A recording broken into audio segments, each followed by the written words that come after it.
I'm actually going to base my talk really on corporate open innovation, than most of it, the main part, from my experience at Cadbury. But it's been really good already having conversations with you guys and getting some ideas for some other things that we can talk about later. I mean, there's so much in the open innovation space to talk about, and this is just me doing a quick primer, and then it's all there for you guys to do some discussions. So I'm a bit of an old-fashioned gal in some ways, but I've finally got around to doing some twittering. So Mark and I agreed that I'd give a Twitter definition of open innovation. So the reason I've got my laptop open is because there's no way I was going to remember 140 characters. So I did this late last night. I came up with OI as in open innovation, so I'm cheating a bit there. OI is connected collaborative innovation used to accelerate time to market, improve productivity, spread risk, and access breakthrough ideas to leapfrog competition. So I really wanted to get to the so what, so why do you bother doing this?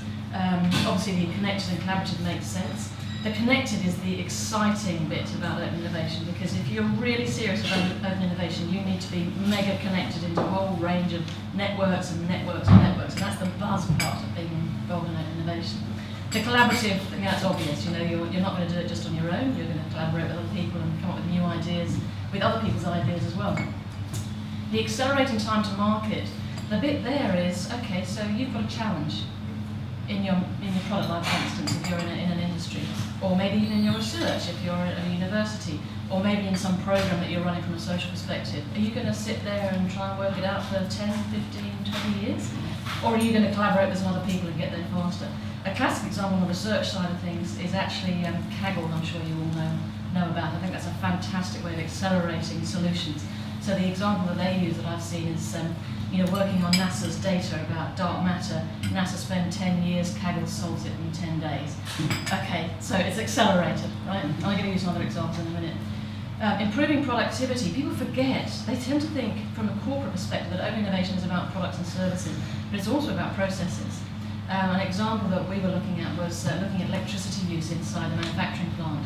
If you look at the way chocolate is made in companies like Cadbury, your electricity use goes like this, spikes, and then back down again, and you know where the electricity companies charge you. They charge you for the whole cycle up here. So how do you get around that? And we were looking at that, and we could have spent years and years and years trying to work it out, and I thought, that's a capacitor problem, let's go and talk to Price. They understand capacitors. So instead of trying to build up your own capability and capacitors and those sorts of challenges, why not go talk to someone who understands how to solve that. Spreading the risk.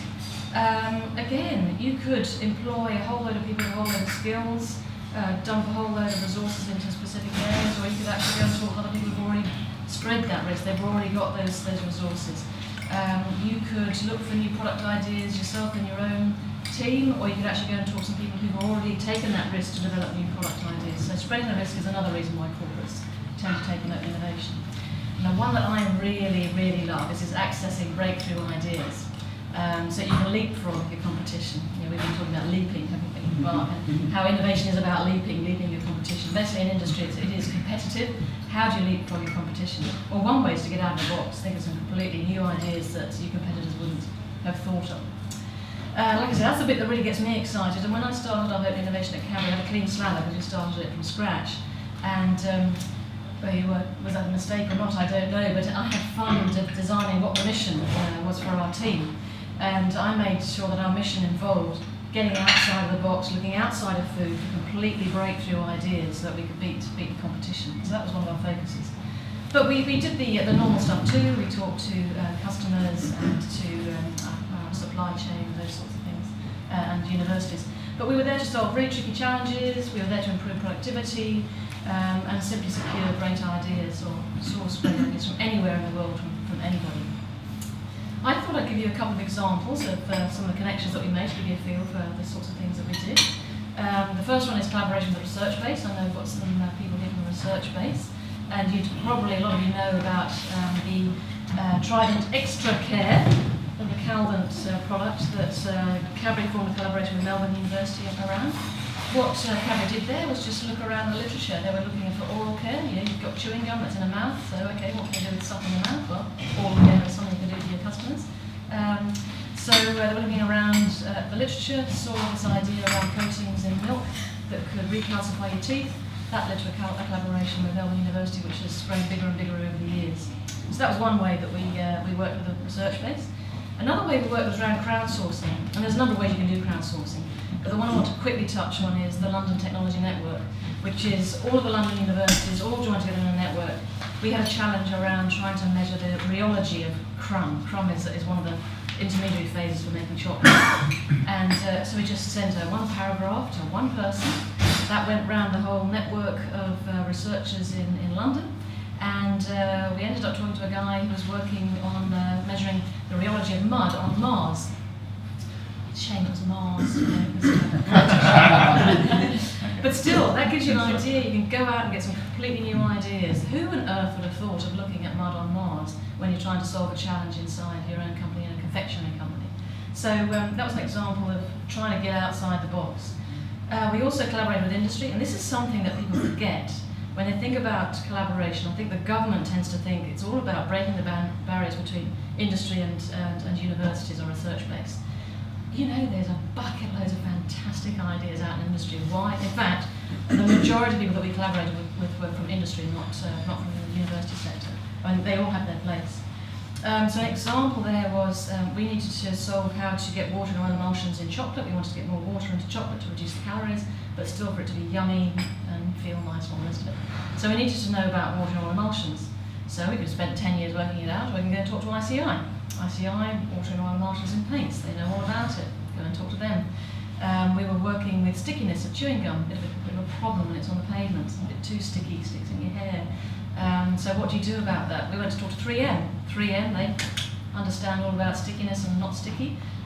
So that's an example I'm trying to give of getting outside the box and talking to people who've already solved those problems. Another one I really love was we were trying to do controlled experiments around chewing gum degrading on footpaths, but we wanted controlled experiments, so that the group that were working on that came to see me, and we had a look around for some ways to do that. We ended up collaborating with a shoe company.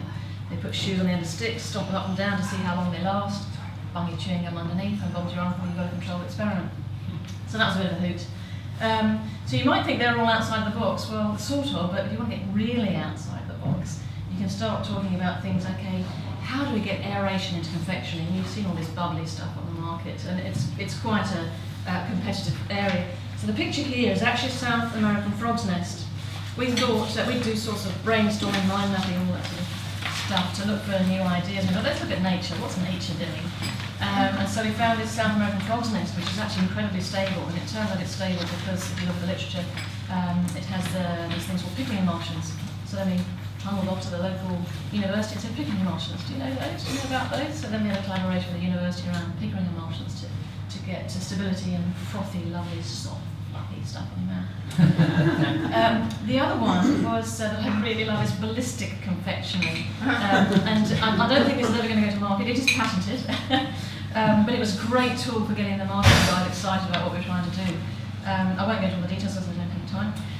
But I saw some lightweight, hard material that was being made for tanks. It was a new way of making them. And I looked at what they were doing. They were making material that was basically open bubbles with links between it, but you put liquid in there and you could do it all fast on the manufacturing line. Manufacturing line, fast, bubbles, I like that. So we translated that knowledge within the defence sector and brought it into confectionery. So I'm going to talk about is microcapillary film, which again we've got about 7 million patents on that, which was a polymer extrusion technique used for pressure sensors in sails. And I looked at it and thought, well, there's a bunch of capillary holes in a thin film of something that's polymer-like. Well, you know, lots of sweetie stuff is polymer-like, why don't we can use that? And we've got, like I say, a bunch of patents around that. But we also used it to get around, this is where the leapfrog bit comes in, get around a patent challenge we had with a competitor. A competitor launched something that we were just about to launch. He'd spent all that time getting something ready, and they'd ring-fenced their product. But because we got out of the box completely and had this new technique to actually do exactly the same thing, there's no way they'd have thought of it, so they didn't have any patent that was going to protect it against us coming into the market with that. So getting outside the box can help you with that side of things too. We're trying to apply some of those principles for the university-industry interface. Given the time, I'm not going to go into that, but we're really trying to help organisations open up themselves and learn how to do it and then connect with the university interface. If you want to know more about that, ask me later. But the other project I wanted to talk about that I'm really excited about, because it hits on the social side of things, and I did say I was going to talk about the social, but not a lot, I'd say for you guys to discuss a bit more, We've been working with the Ecuadorian government trying to help them with some innovation ideas. And we've got a couple of proposals in at the moment, and one of them is around how do you upskill their current students they've sent overseas to get all this fabulous higher education experience so that they can actually have a job when they get back. Because there's not a big government, there's not much industry, what on earth do these people do when they go back? And I've already made some connections with 2 people who are doing some interesting things in this young entrepreneurship space, which is what these events are all about. I'm looking forward to finding out more about that later. But I'm suggesting we train them in entrepreneur and in innovation skills, and then help them get set up to go back to Ecuador and start open type businesses in the social sphere. So why not get them, Ecuador's got social problems as well as industry problems, so get these young people to go back and be young social entrepreneurs. They can work in an open basis with the customers, with the population, and set up these social entrepreneurship businesses. So that's a bit different to the Cadbury experience, but I wanted to touch on it so we can stimulate that sort of conversation. So the last thing I wanted to just quickly touch on is the piece of success. So I was really just feeling in the dark when I set up Open Innovation at Cadbury. I knew nothing about it. A lot of it was gut feel stuff and just intuition. Obviously, I grew a team, so it was input from the team. And then the fabulous thing about Open Innovation is everyone's open. So I go and talk to my Open Innovation mates at Coke, 3M, etc., Keys, etc., Unilever, and we'd all learn from one another. It's fabulous. So these are some ideas that I came up with that I think are really important if you're trying to set up Open Innovation in your corporation. Have a vision. I'm big on vision. Know why you're doing it. I think people fall in a hole when they say, let's be open. Great, let's be open.